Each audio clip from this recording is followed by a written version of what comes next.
blue with cold, clutching at the bottom of his pockets the few pence he had earned that morning by opening and shutting the doors of cabs, his head bent towards his shoulder in an attempt to get some shelter from the biting wind.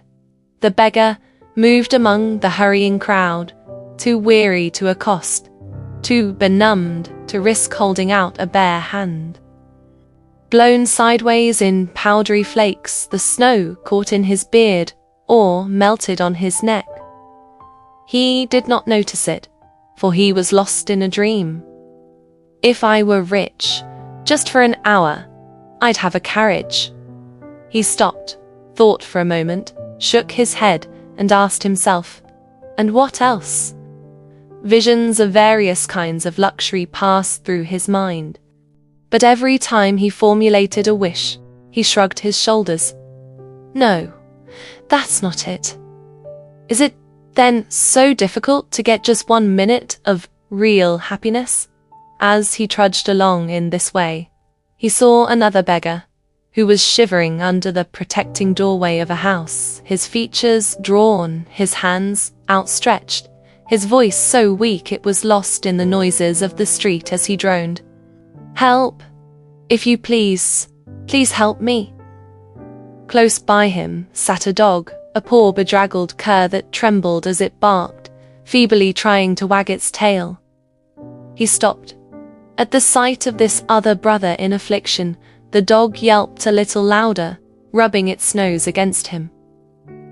He looked with attention at the beggar, at his ranks, his gaping shoes, his poor hands blue with cold, at the set, livid face, with closed eyes, at the grey placard on his breast which bore the one word, blind. Feeling that a man had stopped before him, the blind man took up his plaintive cry. Help, monsieur! Pity the poor blind! The beggar stood motionless. The passers-by quickened their steps, turning their heads away.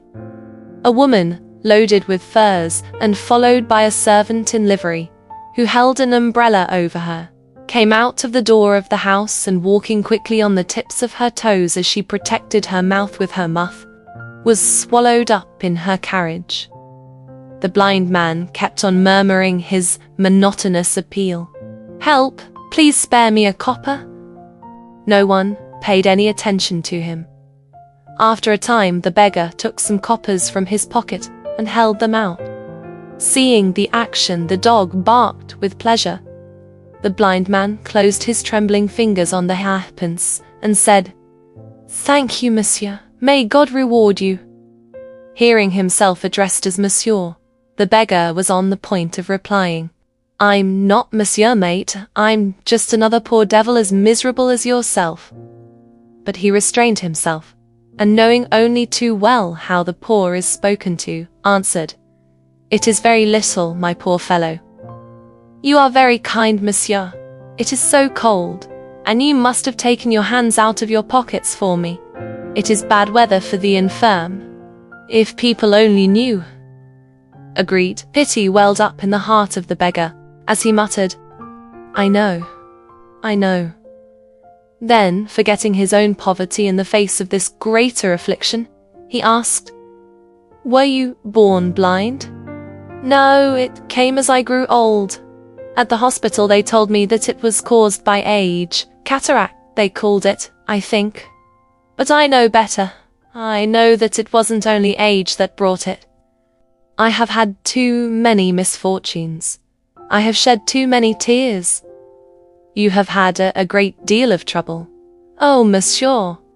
In 1 year, I lost my wife, my daughter, my 2 sons, all that I loved, all I had to love me. I almost died myself, but gradually I began to get better. But I wasn't able to work anymore.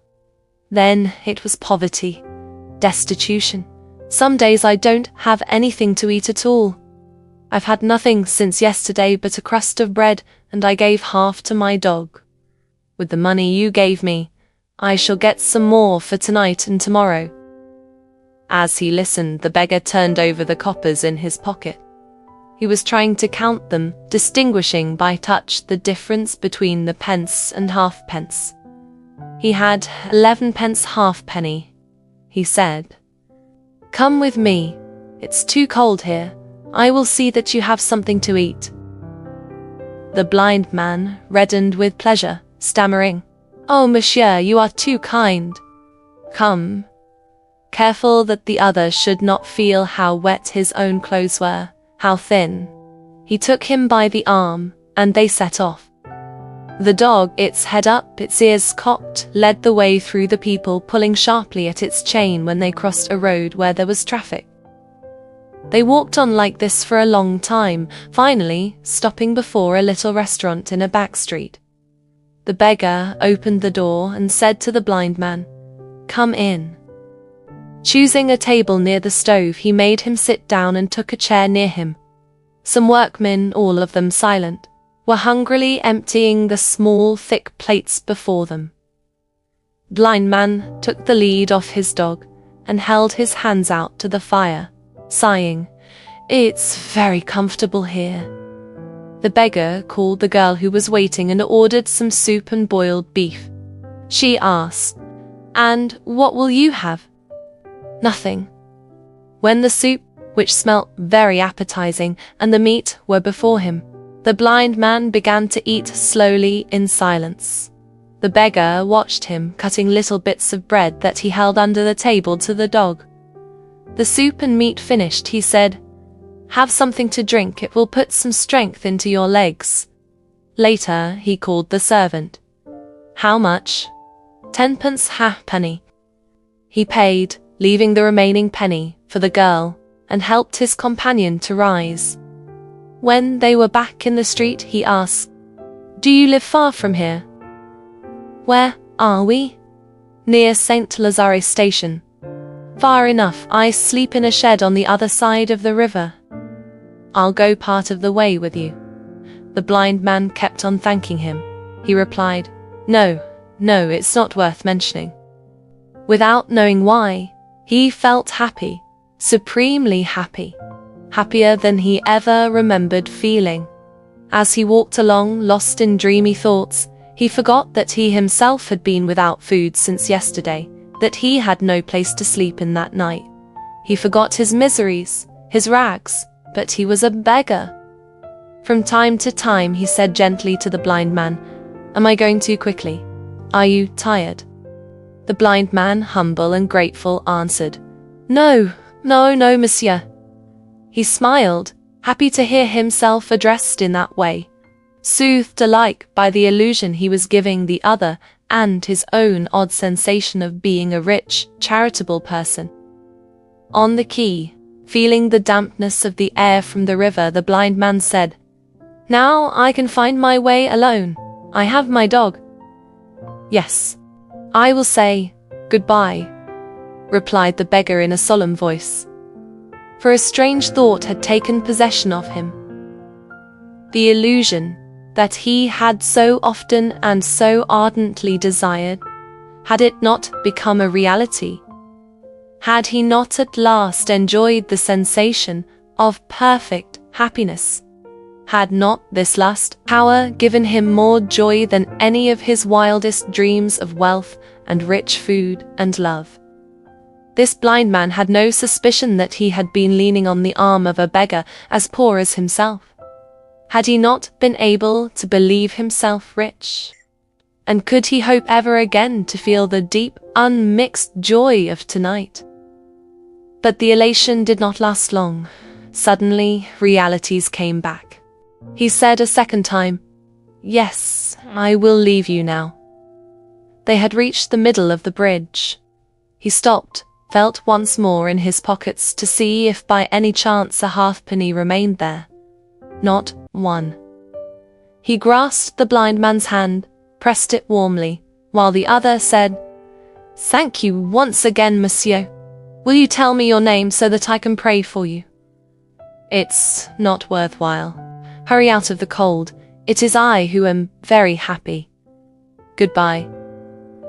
He went a little way back, stopped, looked fixedly at the dark expanse of water below him, and once again in a louder voice said, "Goodbye." Then suddenly, he leaped up on the parapet. There was a great splash, then cries of "Help! Run to the bank of the river!" pushed roughly about by the people who rushed up. The blind man cried, "What is it? What has happened?" The street urchin, who had almost knocked him over, shouted without stopping, "A beggar has made a hole in the water." With a weary gesture he shrugged his shoulders, murmuring, "He at least had the courage he had." Then, touching his dog with the toe of his boot, he trudged on, tapping the ground with his stick, his face turned up to the sky, his back bent, without knowing